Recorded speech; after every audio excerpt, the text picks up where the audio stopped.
Greetings, great people, or great Abyssinian people.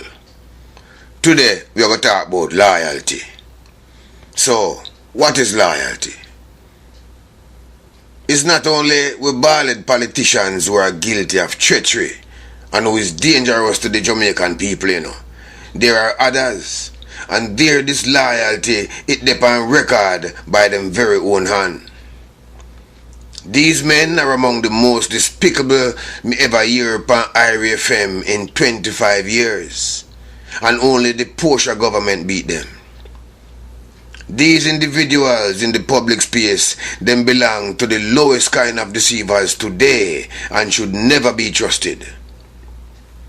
On September 11, 1987, Peter Tosh, yes, that same revolutionary Peter Tosh, him and him wife Marlene, them died them yard with some brethrens, or so them did believe. Them did it with a man named Free Eye, a Baka High, a Baka Shaka High, but them call him Free Eye.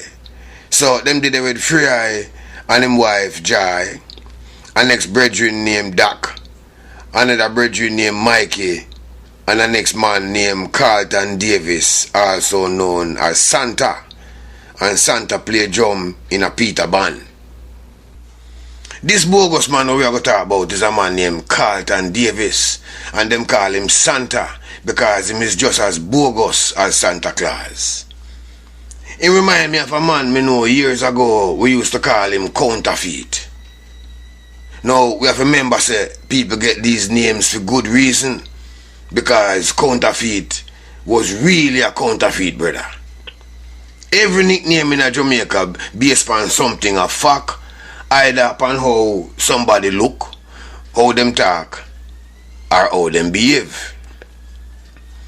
So, on that fateful night of September 11, 1987, 3 gunmen got Peter yard, stick up the security, enter the residence, stick up everybody, and after them shoot everybody, them flee the premises. Those who died was Peter, Free Eye, and Doc. Well, right after that, Jamaica and the world mourn, and everybody get caught up in the death of Peter, Free Eye, and Doc. Doc was a juice man. He make the most nutritious natural juices. At that time, Free Eye did have his own revolutionary radio show, and him in work with Peter and some other man to set up them own radio station. Free Eye get rid of him Babylon's name of Jeff Dixon and take on the name Free Eye, a Baka High, a Baka Shaka, Baka High. So you know say, film show full of Afrocentric content and Afrocentric values. Now, certain very important details of what happened that night remain hidden for 25 years until Marlene, Peter's wife, and she was one of the survivors, she talked to Muta Baruka on Irie FM in 2011. And in that interview, she provided some unbelievable details of what happened that night there. That interview there on YouTube, Muta and Marlene, you can't miss it. She explains Santa Davis, who was also shot, him did have a short conversation with her before him go outside, jump in a vehicle and drive himself to the hospital. You hear what she said? She said Santa say something to her, jump in a vehicle and drive with left everybody, including Peter.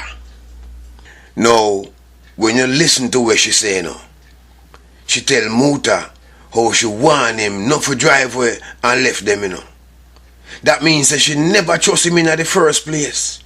She never trust him for a long time. If she did trust him, she wouldn't say that. But it looked like everybody did too busy at do what them do to pay attention to the psychological makeup and the personality of who are come around Peter and who Peter have around him. And that's why enough of them never like Marlene. Marlene did have a spiritual way to tell which one of them brother not to stay around the place and which brother not to trust. And Santa was one of them brother there. Come we listen to a little part of what she said about that particular piece of incident that night. So anyway, I said to myself, no, Marlene, calm yourself. You've got to look out for Peter right now. Go to your neighbor. First thing come to me, say, beg his neighbor's help, beg anybody apart. Run, go to the door and I bleed furious. I said, tell apart. When the man saw me, I bleed, the man speed up. I said, Lord, when I look now, I say, Santa David's Jeep. So I say, wait, come let me never remember, I say, Santa not also now. No, go to Santa, I say, Santa, Peter alive. Help me now, we can't save Peter, you know. Don't drive off and leave us. Help me carry Peter go to hospital now.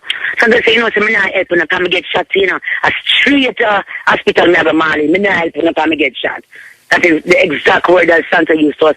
I say, when the man drive off a Jeep, now hang on the Jeep, so try to stop Santa and say, nah, stop. Anyway, I leg off of the Jeep. I rush go to my neighbors. I say, as I rush go to my neighbor just run come out. I say, Marlene. You hear what she say Santa do? She say Santa jump in a Jeep and drive we left everybody. And the neighbor them do Santa work that night and carry everybody go to hospital. I couldn't believe me ears. When the interview with Marlene done, I said to myself, anything can go so. Anything can really go so. But if it really go so, if I really saw it go, Santa is a real dirty boy.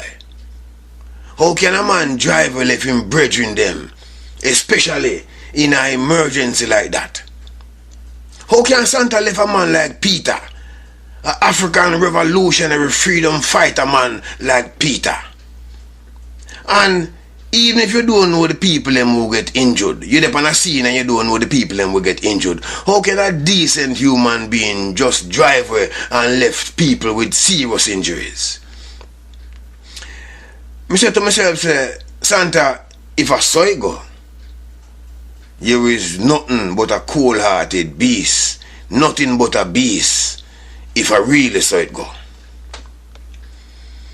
Well, the news upon the street now. So you know, say, man and man and man and woman I go talk.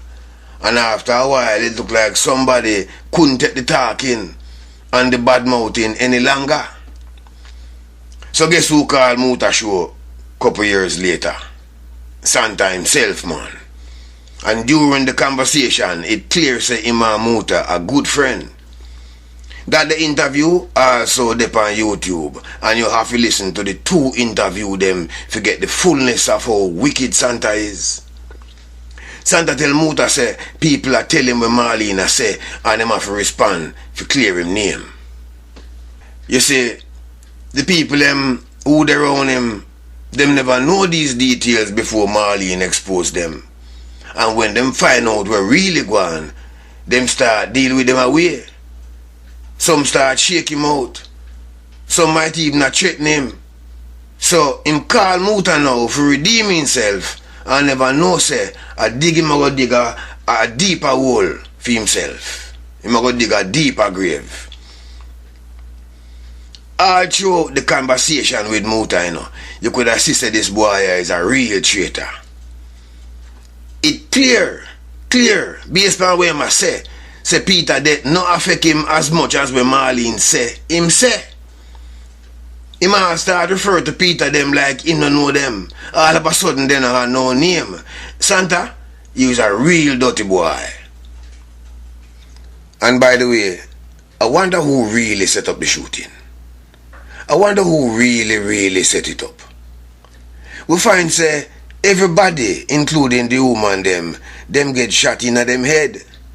And some people like Peter, him get shot 2 times in him head. Everybody get shot in them head except Santa. Santa get a little shot in him shoulder. And since headshot usually deadly, obviously the man who shot Santa never want to kill him. Yes, them shot him, but obviously not to kill him. Here what him say in 1989, I'm going to tell you which part him get shot in the documentary named Peter Tosh Shooting Funeral. Him is the last speaker. I'm going to tell you say him get shot in him shoulder. Hear this. There was more than 30 shots. Bam, bam, bam. The second shot I got was in my head. Went right through. Here, one is here, and the other hole is down here. This shot was one that came through Marlene's scalp and ended up in my mouth. I got shot in my shoulder. I got shot in my shoulder. I got shot in my shoulder. You hear that? Him say him get shot in him shoulder. But when you listen to him 25 years later in a 2013, it look like him memory improve. And him no realize say him injuries them worse than when him did remember right after the shooting. How him take with her? Now, all through the conversation with Muta, all the boy upon is that if him never shake out, him would have dead too. Yes, him could have dead, but him could have also live.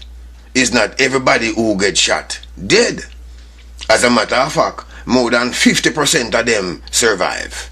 And fame injury was the least of everybody. But even though fame injury was the least, listen to how Santa described them early in the interview. Yeah. But me I say, Virgin, on the night of that incident, me was the most critically injured, out of all of the other ones where the fatal. Listen, me I say, out of everyone. So even if I want even. Hear that? Hear him say him injured the most? Now, hear how him go expand on him injuries little bit later on in the interview. Yeah, so me I say, well, he was the most critically injured one, and if me never look at even the doctor and the nurse, I say, boy, Mr. Davis, don't listen to what anybody have to say to you. What you did was the right thing, because if you never do that, you never do it today. You understand me? I say? Now, later, when him forget when him did say earlier about him injuries and about the injuries of everybody else, hear what him say no. If a man got a shot in him foot or broke foot or broken and them thing there, then he can't carry a man because it's not a real life-threatening thing. Yeah. But when a man gets shot up them kind of way there and damage them way there, you can't just go take up people because you might do more damage to them. You see me I say? So when she has said them things about me, no know if she that's why. You hear what him say now? Earlier for boost him case, Santa say him have the most injuries. But hear what the boy have to say about Peter now. And this will show us a lie tell when he say him was the most critically injured. Hear what the boy have to say. Peter couldn't see him. You see me I say? Yeah. Even if the hospital did the next door, Peter couldn't see him. You see me I say? Yeah. Even if the hospital did the next door to the house, he couldn't see him. No, Santa. Call it say you did dead, trying to save Peter and the others. Our society and those who love Peter all over the world, them would have give you a massive and honorable send-off. Your name, it would have extend deep into the historical annals of Jamaica and would have resurfaced as a hero every time Peter name call. Instead, look on you now. 30 years later, and you still have to explain and I explain and I explain and I try to clear your name. It can't clear. It unclearable. Santa, if you have picnic, me sorry for them. Them have to live with your legacy of cowardice and betrayal against a man who was loved and respected for his work liberating the African people. What a permanent disgrace you cause upon yourself and your generation just to save your worthless life. Up to that time, a Peter life did have value, not yours. Your value time never come yet.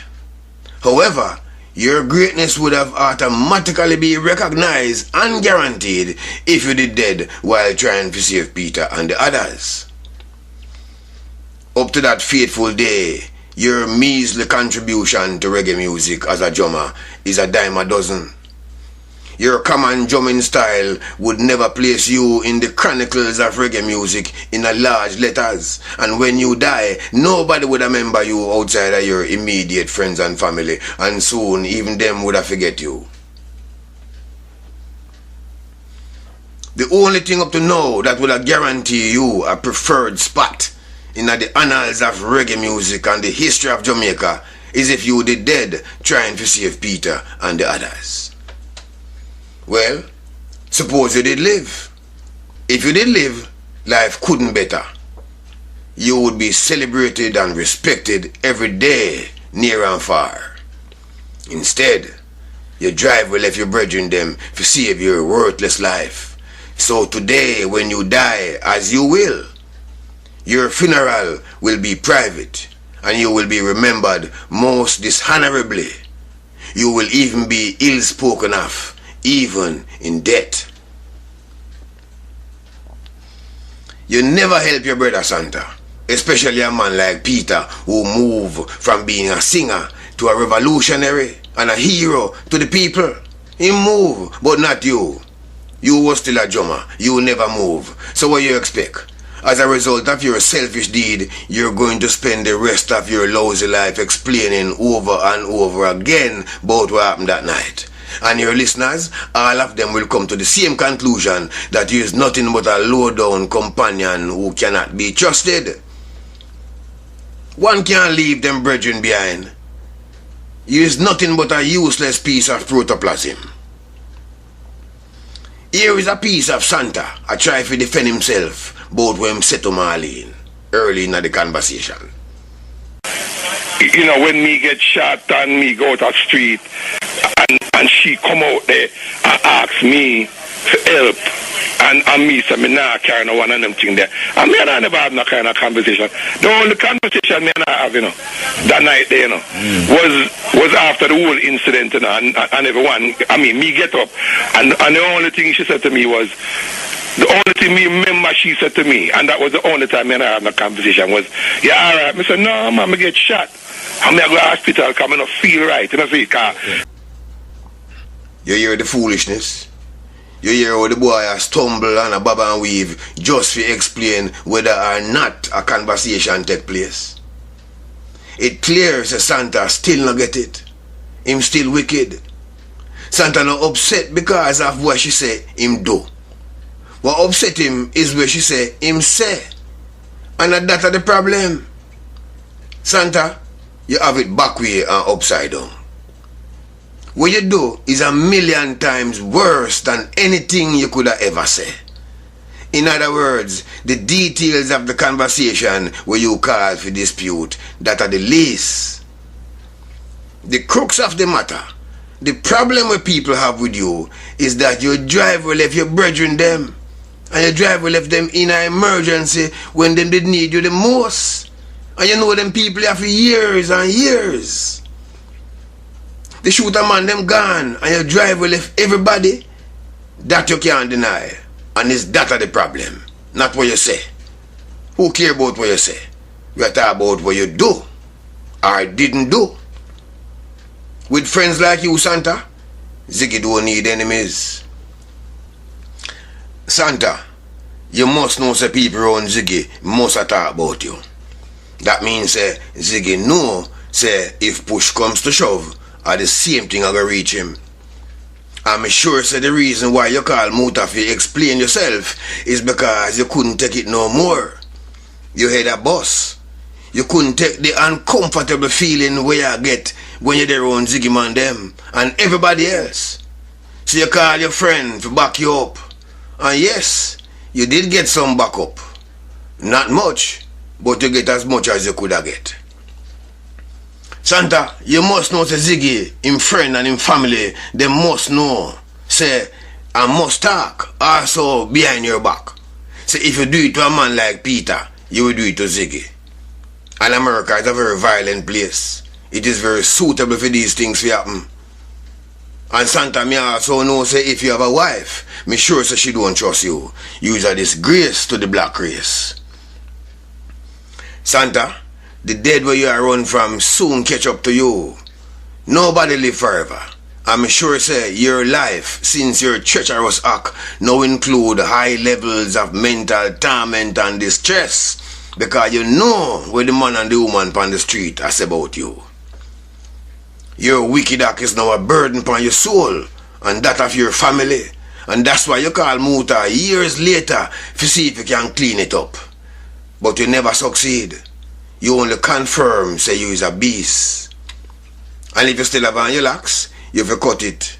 You is not worthy to wear such a revolutionary symbol. You turn doctor now and refuse to help everybody but yourself and call yourself a Rasta man. You is nothing but a bogus man. A dirty bogus man.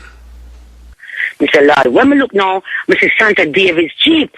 So I say, wait, come let me never remember, I say Santa in the house, you know. We don't go to Santa, I say, Santa, Peter alive. Help me now, we can save Peter, you know. Don't drive off and leave us. Help me try Peter go hospital now. Santa say, you know, so me not help him, come get shot, you know. A straight hospital, me have a Marlene. Me not help him, come get shot. That is the exact word that Santa used to us. I say, when the man drive off the Jeep, I hang on the Jeep, so try to stop Santa and say, nah, stop. Marlene words make sense, and them is consistent with the circumstance and your behavior, which you did not deny. And you didn't deny it because you know, say, other survivors would have come out and confirm and say, yes, you drive and left everybody. Anyhow, everybody did dead and left you one. Nobody would have known, say, you did drive and left them. You would have tell pure lie, say, I chase the gunman them, and that's why you end up a street. Santa, me sure say, you know the pan speak in terms with none of the other people them who survive. Me sure say, all of them consider you the lowest of the low. As a matter of fact, me sure say, enough people who you did know before, them stop being with you. You literally have to hide in a California. You can't go shop, much less a big social event. Nobody know want in a nothing with you. Santa Davis, you is a disgrace to the black race. You is a fraud. You is one of the most despicable and disloyal person who come from Jamaica. And I want to tell you, say, me consider you worse than them brother there who do the shooting.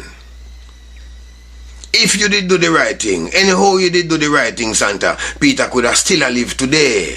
Yeah, man, him could have still be alive today. You is nothing but a hustler who try to grab a few dollars here and there. You have no interest in Rastafari, much less the revolutionary message where Peter preach. You deserve your miserable mental existence since 1987.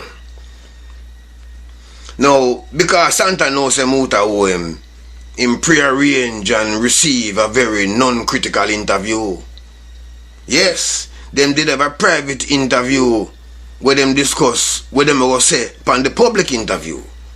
And this public interview clearly show say Muta still was Santa, as Muta himself admit to. But based upon what Santa do, that wicked act of betrayal should have automatically cancel any debt when Muta was Santa, and him should have replaced it with a trial.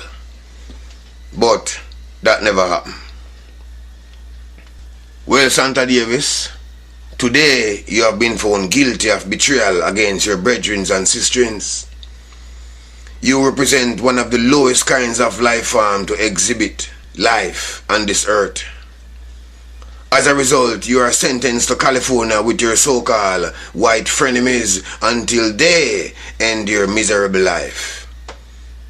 You know, say you're not welcome in Jamaica, and people like you don't have no interest in Africa. Santa, everybody you know, including those around you, and even those you don't know, them know you. Them know the kind of useless garbage you is. Them know say you cannot be trusted regardless of what you say. And you see it? It is so ironic. The show will expose you to the world as a big germs is a show named The Stepping Razor, which is Peter himself.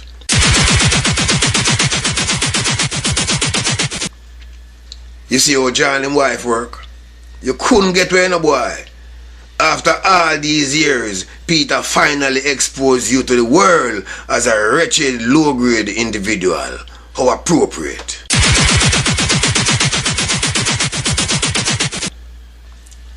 Santa, you is a low-down bastard. You deserve the mental anguish and torment you've been having for the last 30 years. Me know say, you know say, that big skeleton where the in your closet, me know say you know say it would have come out one day, walk through your veranda and go straight on your front lawn, go turn up. Like what happened you know? You in a hope say it would have surfaced after you dead. Or better yet, if Marlene dead, then it wouldn't come out at all. Because me know say, you never know. So your friend Muta, he not go talk to Marlene for Marlene expose you. Well, you're wrong. You're wrong, bastard. You're wrong. Your personal misery has now increased tenfold. You cannot sleep, you worthless bastard. You're going to have pure agony in your soul till you're dead. And after you're gone, everybody are going to remember you on earth as a germs posing as a brethren.